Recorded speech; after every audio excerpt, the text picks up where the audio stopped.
Salam olahraga sobat kiper semua, kembali bersama saya Tommy Mesias di channel review barang kiper. Hari ini hari Rabu sudah jam 11 malam, ya benar jam 11 malam, dan akhirnya saya pun mulai syuting tentang video Ask Me Wednesday ya pada hari ini ya. Jadi video Ask Me Wednesday kali ini terima kasih banyak ya, lagi-lagi rekor 39 pertanyaan sampai dengan jam 11 malam lewat 10 menit saat ini ya.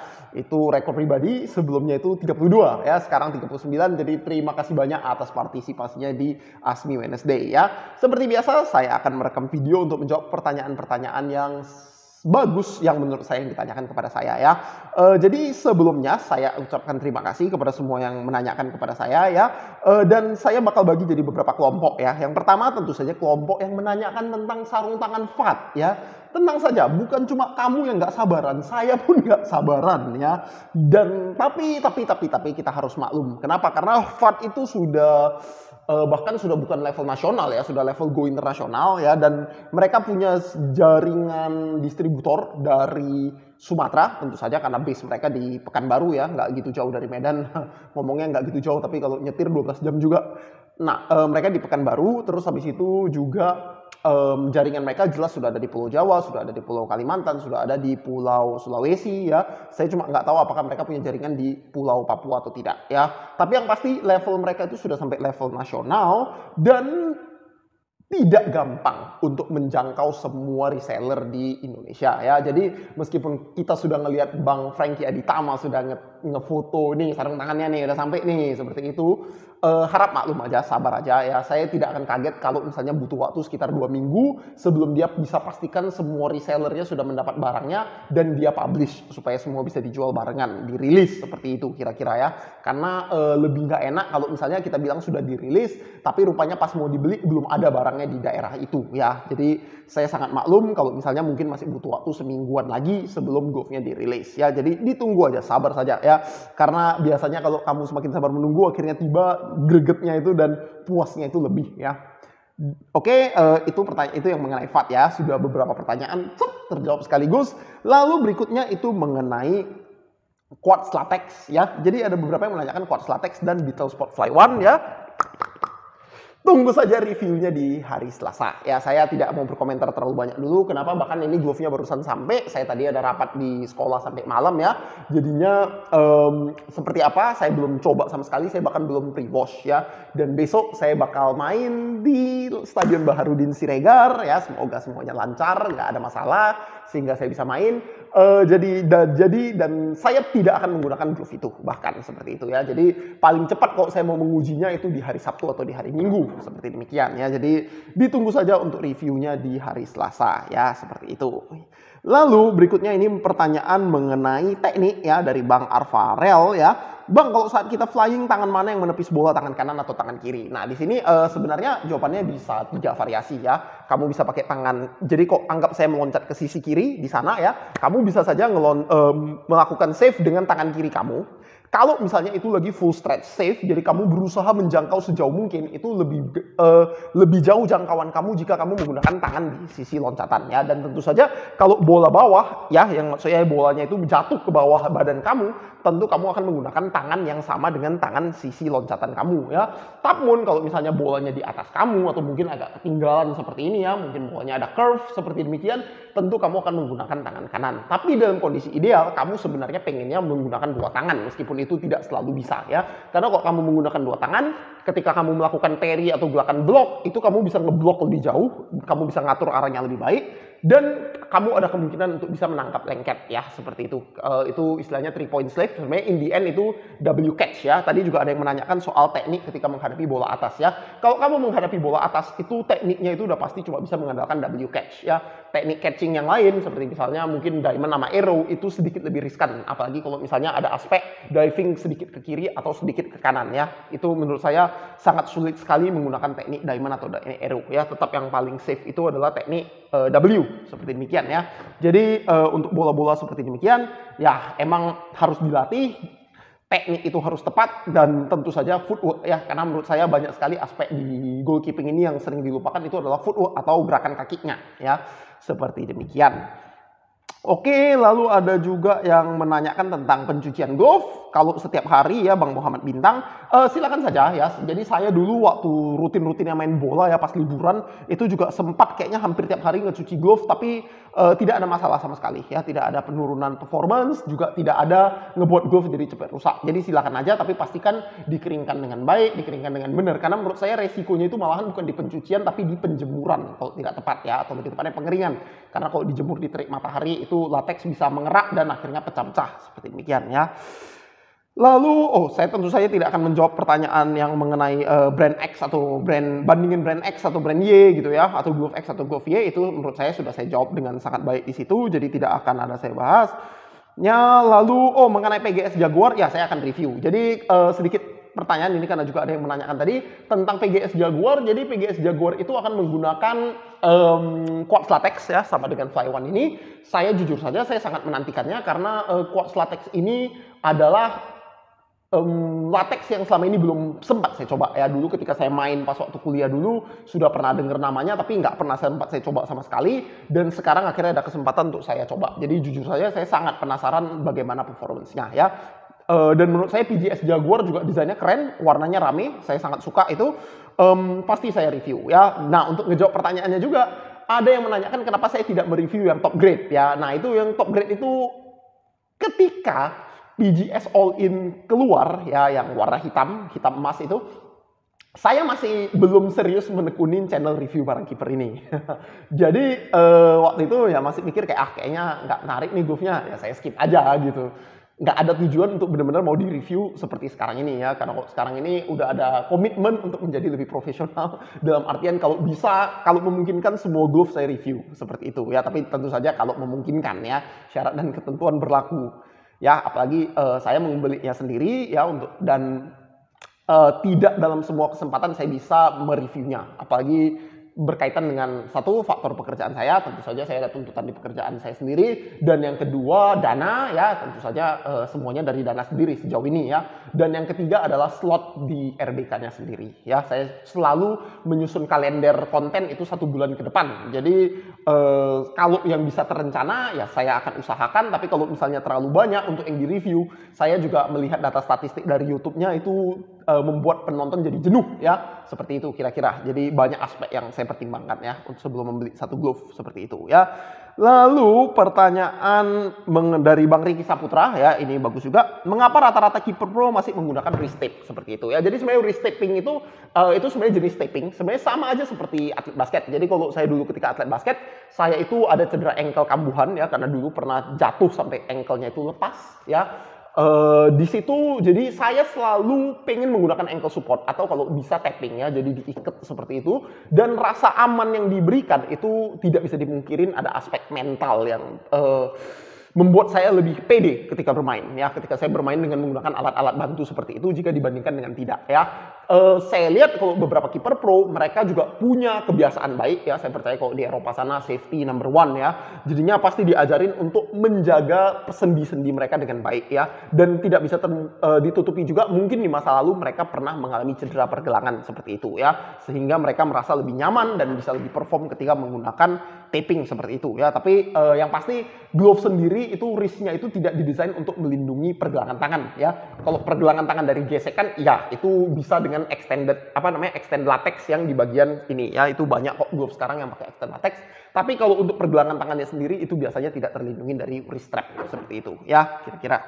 Lalu ada rencana ini Manustiwan, apakah latex Giga Grip akan berada di kelas mid grade? Nah, jadi ini pertanyaan yang bagus ya mengenai latex ya. Jadi coba saya kasih contoh Giga Grip. Nah, ini ya PGS Pro Storm itu emang positioningnya sekarang itu jadi aneh banget. Kenapa? Karena kalau dulu Giga Grip itu adalah level profesional. Ketika saya waktu SMA, ketika saya SMP ke SMA, ketika saya masih main bola di usia segitu, Giga Grip itu emang glove di level profesional. Jadi kiper-kiper pro itu biasa menggunakan latex Giga Grip seperti demikian ya. Nah, tapi seiring dengan berjalannya waktu, sama juga seperti handphone ya, makin kesini handphone makin canggih tapi harganya banyak yang terjangkau seperti itu ya. Di sini glove juga sama kira-kira ya. Jadi Giga Grip yang dulu sebegitu tinggi akhirnya turun sampai sekarang jadinya cuma sedikit di atas mid grade. Kita bisa ngelihat ada banyak glove Giga Grip yang bisa digunakan oleh yang harganya itu sudah harga mid grade ya. Saya kasih contoh, Storm ini yang versi hitam itu 370.000, sedangkan kamu bisa dapetin di reseller ya itu Xavier Sport Primera di latex juga ya. Giga Grip juga 335.000 ya. Jadi makin lama makin murah, tapi apakah dia akan bisa menggantikan New Basic sama Super Soft? Saya tidak yakin karena ada perbedaan durability yang cukup besar ya. Kalau untuk seperti saya dan mungkin untuk sebagian dari sobat-sobat kiper ya, beli glove tanding 500.000 top grade, worth it gitu ya. Kenapa? Karena dananya ada dan emang serius main bola. Tapi untuk beberapa kiper juga, apalagi di masa pandemi ini keuangan jadi lebih sensitif, banyak yang mikir kalau saya beli glove 300.000 itu maunya udah glove level tanding, maunya saya pakai latihan juga dia tahan. Nah, kalau untuk memenuhi kebutuhan seperti itu, Giga Grip itu bukan glove yang paling tepat. Makanya saya tidak yakin Giga Grip bisa sepenuhnya menggantikan glove New Basic dan Super Soft ya. Jadinya segmentasinya berbeda. Sesimpel itu saja ya. Oke. Lalu pertanyaan yang akan saya bahas lagi itu, saya rasa ini akan menjadi pertanyaan terakhir dan sekaligus juga pertanyaan yang sangat penting ya. Ini jadi kiper dari Bang Matt Ahal ya. Jadi kiper itu berat ya Bang, harus kuat mental, apalagi kalau udah bikin bener harus up lagi ya. Terus ada juga yang menanyakan yang soal mana tadi yang dibilang, Bang kenapa kalau kebobolan kiper yang selalu disalahkan padahal backnya yang jadi badut. Nah ini, jadi yang pertama, saya tinggalnya di Medan. Saya pernah main bola di Bandung. Dan menurut saya orang Medan lebih kasar daripada orang Bandung. Itu udah bukan rahasia umum, itu udah semua orang harusnya udah tahu ya, seperti itu ya. Di Medan saya pernah kena teriakan rasis, di Bandung saya nggak pernah kena teriakan rasis ya ketika main bola. Kira-kira seperti itu perbandingannya juga ya. Nah, tapi ya, kiper ini memang nggak bisa dipungkirin adalah posisi yang paling besar tanggung jawabnya. Kenapa? Tugasnya itu sesimpel menjaga gawang. Kalau kamu gagal dalam menjalankan tugas kamu menjaga gawang, skor sudah berubah. Sedangkan kalau misalnya back atau striker gagal dalam melakukan tugasnya, skor belum tentu berubah. Ya, dalam tugas bertahan tentunya. Kok striker gagal dalam melakukan tugas, ya itu gawat juga ya sebenarnya. Tapi skor tidak berubah dan orang tidak merasa rugi. Sedangkan kita sebagai kiper itu ada di posisi di mana orang bisa langsung merasakan rugi sebagai akibat dari kegagalan kita, ya. Dan saya nggak bisa pungkirin, jadi ini saya kaitkan aja dengan kasus Bang Nadeo Argawinata ya, yang menurut saya setuju dengan Coach Sintayong ya. Menurut saya Nadeo Argawinata itu emang salah satu kiper muda dengan kemampuan yang paling baik yang ada ya. Dan kita nggak bisa pungkirin juga di level paling tinggi sana, kamu tinggi 180 cm seperti saya, atau kamu tingginya 195 cm seperti Thibaut Courtois ya, itu akan memberikan rasa yang berbeda di bawah gawang ya. Dan tentu saja rata-rata tinggi kiper di Liga Inggris itu 191 cm. Bayangin aja, 191 cm.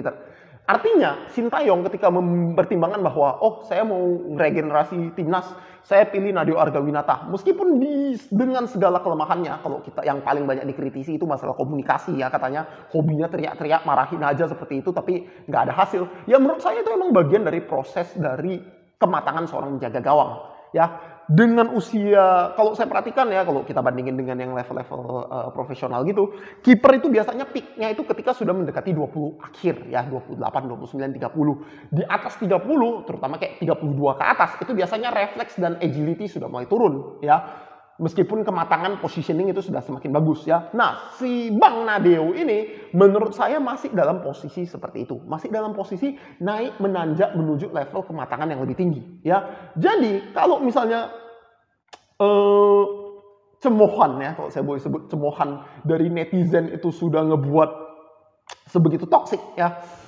Saya jadinya sangat bersimpati dengan Bang Nadeo di sini ya. Karena menurut saya dari 4 gol itu, di luar kesalahan pertama yang menurut saya memang terlalu manja, itu sebenarnya nggak ada yang dia bisa lakukan terlalu banyak ya. Gol kedua, kamu dihadapi tendangan 3 meter dari depan gawang. Itu kalau kiper dengan striker yang bagus, kurang dari 3 meter ada tendangan, itu udah banyak doa aja. itu kamu nggak bisa harapin kamu kiper bisa melakukan penjagaan yang bagus seperti demikian ya. Lalu gol yang ketiga itu dari kondisi yang ramai ya, itu saya yakin semua penonton channel saya sebagai kiper itu pasti pernah merasakan dilema di mana kamu harus pilih. Saya nggak bisa lihat, saya yakin saya di posisi yang tepat, tapi saya nggak bisa lihat bola.